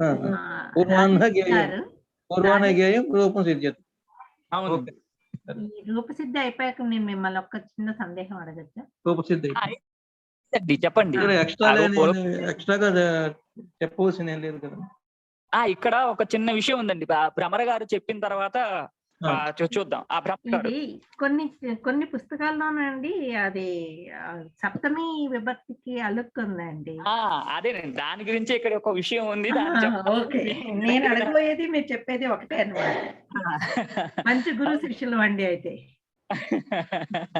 అదే మీరు బాగా శ్రద్ధగా చదువుతున్నారండి, నేను గురువుని కాదు, మీరు అలా అనక్కర్లేదు. చెప్పేవాళ్ళు గురువులండి, అంతే. అది వేరే విషయం. అక్కడ కొన్ని పుస్తకాల్లో పూర్వాన్నే గేయం అనే ఉందండి. సమస్త పదం కూడా పూర్వాన్నే గేయం అనే ఉంది.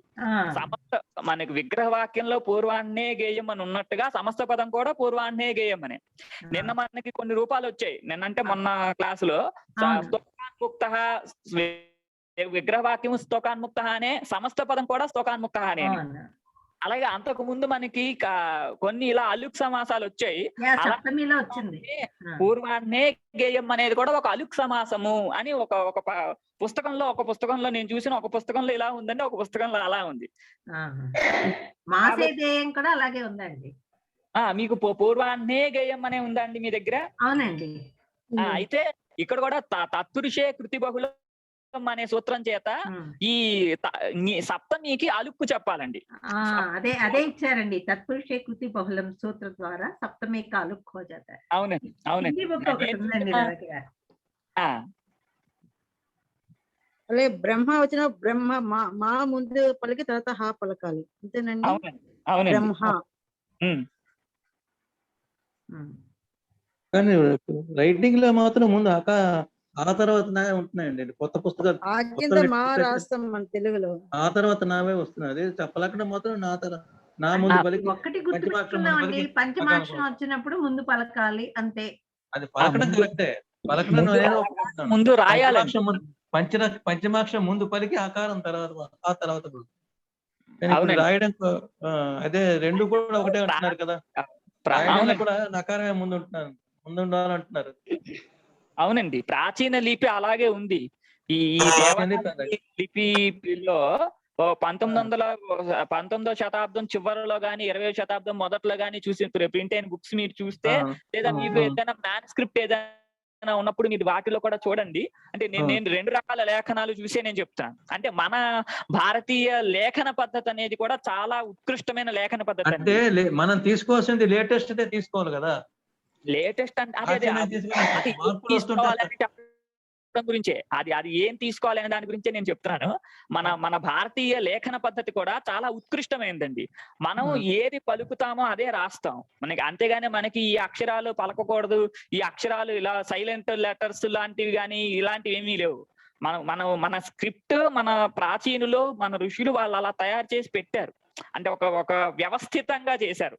ఎవ్వరికి ఎటువంటి సందేహాలు లేకుండా ఒకసారి నేర్చుకుంటే అందరికీ వచ్చేలాగా మన భారతీయ లిపులన్నీ అలాంటివే. కాబట్టి ఈ వీటిల్లో ఏంటంటే మనం ఒక వ్యవస్థను అనుసరించి మనం ఎలా పలుకుతామో అలాగే వ్రాస్తాము అనేది వ్యవహారం అండి. కాబట్టి మనం పలికే దాన్ని అనుసరించే మన లేఖనం ఉండాలి, మన లిపి ఉండాలి. కాబట్టి ముందు పంచమాక్షరాలు రాసి తర్వాత ఆకారం రాయడం అనేది ఒక వ్యవస్థీకృతంగా ఉంటుంది అన్నమాట, లిపిని అనుసరించి. దానికి ప్రమాణంగా మనకి ప్రాచీన గ్రంథాలు అలాగే ఉన్నాయి, అట్లా ప్రింట్ అనేవి చాలా ఉన్నాయి. కాబట్టి నేను చెప్తున్నాను, మళ్ళీ దీన్ని మార్చాలి అంటే ఇప్పుడు మనం ఇక్కడ ఉన్న 10 మంది మార్చేసినంత మాత్రాన సమస్త లోకం పాటిస్తున్న తప్పని నేను చెప్పను. అదే వాళ్ళు ఒప్పుకుంటారని నేను చెప్పలేను, ఒప్పుకోరు. కానీ కనీసం నలుగురితో పాటే వెళ్ళాలి కాబట్టి ఆ పద్ధతిని అనుసరించాలి. కానీ మనం ఇలా ఉంటుందని తెలుసుకోవాలండి. మనం అలా వెళ్ళాలి అంటే అందరూ తప్పులు మాట్లాడుతున్నారని మనం తప్పులు మాట్లాడకూడదు అనేది ఎంత సత్యమో, అందరూ తప్పు రాస్తున్నారు అనేది అన్ని బట్టి మనము తప్పు రాయాలి అనుకోకూడదు. కాకపోతే వాళ్ళెవరిని రాజాజ్ఞ చేసినట్టు మనం ఏం చేయలేము. కాబట్టి అలా జరుగుతుంది, మనం దాన్ని ఏం చేయలేము. ఇదొక కారణం అండి, సంస్కృత భాష గొప్పదని చెప్పేటప్పుడు ఇది ఒకటి చెప్పాలి మనం. అవునండి, మనకి అది సంస్కృత భారతిలో ఎలా ఇస్తున్నారు, ఎక్కడైనా అంతేనండి. అనుసరించి ఒక సంస్థ ఒకళ్ళ పేరు చెప్పడం మంచి పద్ధతి కాదండి. ఎందుకంటే సంస్థలో కొన్ని నియమాలు, వాళ్ళ నియమాలు కొన్ని పెట్టుకున్నారు. ఈ పదాలే వాడాలి, సంస్కృత భారతీయులు కొన్ని నియమితమైనటువంటి పదాలే వాడాలి. ఆలోచించవచ్చు. నేను సంస్కృత భారతి రిప్రజెంటేటివ్ అండి ఇప్పుడు. అయినా అబ్బో, సరే ఇక్కడ కాదు. ఆయన ఈ ఓపెన్ గ్రూప్లో కాదు. అనకండి గురువు గారికి ఎక్కడైనా వినపడిందంటే వచ్చేస్తారు. ఈ అంతే గ్రూప్ లో కదా, మాట్లాడకూడదు దాని పత్రాన్ని గురించి. ప్రముఖ అని చెప్పి నేను నోరు మూసుకొని కూర్చుంటే అవ్వదు కదా, మనం తెలిసింది చెప్పాలి కదా. ఏమో గురువు గారు ఆల్రెడీ ఉన్నారు కానీ మ్యూట్ లో ఉన్నారు, ఇప్పుడు చూశాను. అవునండి అవునండి. ఆయనకి ఇట్లాంటి వినపడితే వచ్చేస్తారు సడన్ గా. కావాలండి, వస్తేనే కదండి మనకి. బాగాలేదేంటండి, అస్సలు Discussion వచ్చింది బాగాలేదు గురువు కాబట్టి. గారు. ఇప్పుడు ఏ తర్వాత మనం ఈ ఉదాహరణ పూర్తయిందండి. పూర్వాహ్నే గేయం, భ్రమర గారు మీ మీ పుస్తకంలో పూర్వాహ్నే గేయం అని ఉంటే అదే సరి అండి. అప్పుడు తత్పురుషే కృతి బహుళం అనే సూత్రం చేత సప్తమికి అలుక్ చెప్పుకోవాలి. నా దగ్గర 2 పుస్తకాల్లో ఒక దాంట్లోనేమో అలుక్ ఉన్నది, ఒక దామో లుక్ ఉన్నది అన్నమాట. నా దగ్గర అలాగే ఉందండి. 2 తెలుగులో ఏమో లుక్ ఉంది, హిందీలో ఏమో అలుక్. హిందీ బుక్ లో పూర్వాహన గేయమనే ఉందండి. రెండు ఏది లోపం లుక్ లేదు ఎక్కడని తెలుగు పుస్తకంలోనే. అదే దాని గురించే చెప్తాం. కొన్ని పుస్తకాలు అలా ఉంది, అలా ఉన్నప్పుడు ఏమిటి అనే దాని గురించి చెప్తున్నాం. దాని తర్వాత కరెక్టేనండి, 2 తీసుకొచ్చా. అదేగా చెప్పేది. అంటే అది మనం సప్తమంతో చెప్పినప్పుడు అండి సమాసము, అప్పుడు ఇది ఇంకొక సూత్రం ఎక్స్ట్రా చెప్పాలండి. తత్పురుషే కృతి బహుళం అన్న సూత్రం చేత అలుక్, సప్తమ్యాః అలుక్ కృతే, అదే అలుక్ అలా చెప్పేసేయాలి అప్పుడు. అంతే. అవునండి అవునండి. ఈ మధ్యన భ్రమర గారు చాలా ఫాస్ట్ అయిపోయారు. చాలా యాంగ్జైటీ స్టూడెంట్. ఏం లేదండి, ఏం గురువు గారు కూడా చెప్తున్నారులేండి, మీరు చాలా బాగా కవర్ అయ్యారు, అడ్వాన్స్డ్. మనం తర్వాత ఇక్కడ రుణే ఇతికిం రుణము అని కనుక సూత్రంలో లేకపోయినట్లయితే ఏ అర్థంలోనైనా కూడా ఈ సమాసం అనేది వచ్చేది అనండి. దాన్ని వాదించడం కోసం రుణే అని చెప్తున్నారు. మాసేదేయ భిక్ష అంటే, మాసేదేయ భిక్ష అంటే ఇది రుణం కాదు, నెలలో ఒక రోజు భిక్ష వెయ్యాలి అనండి. అంటే అంతేగాని ఇది బ్రేక్ అవుతున్నారు, వినిపించట్లేదు. లేదు బాగా వినిపిస్తుంది. మీకు నా నెట్ బాగాలేదేమో అండి, మా అందరికి వినిపిస్తుంది. బ్రేక్ అవుతున్నది. మాకు వినిపిస్తుందండి. ఇప్పుడు వినిపిస్తుందండి అందరికి. వినిపిస్తుంది రాజేష్ గారు, బాగా వినిపిస్తుంది. అదేనండి, నేను విశాఖపట్నం వచ్చినప్పుడు మీకు నా వాయిస్ లో ఎప్పుడు సమస్య ఉండదండి. నేను ఎప్పుడైనా వేరే ఊరెళ్ళి సమస్య వస్తుంది. అర్థమైంది. అందులో వర్షాలు కూడా పడుతున్నాయి కదా, అందుకే మనకి క్లైమేట్. అవునండి. ఇక్కడ ఏ తర్వాత ఇక్కడికి వచ్చేద్దాం. మాసే దేయా భిక్ష అనండి.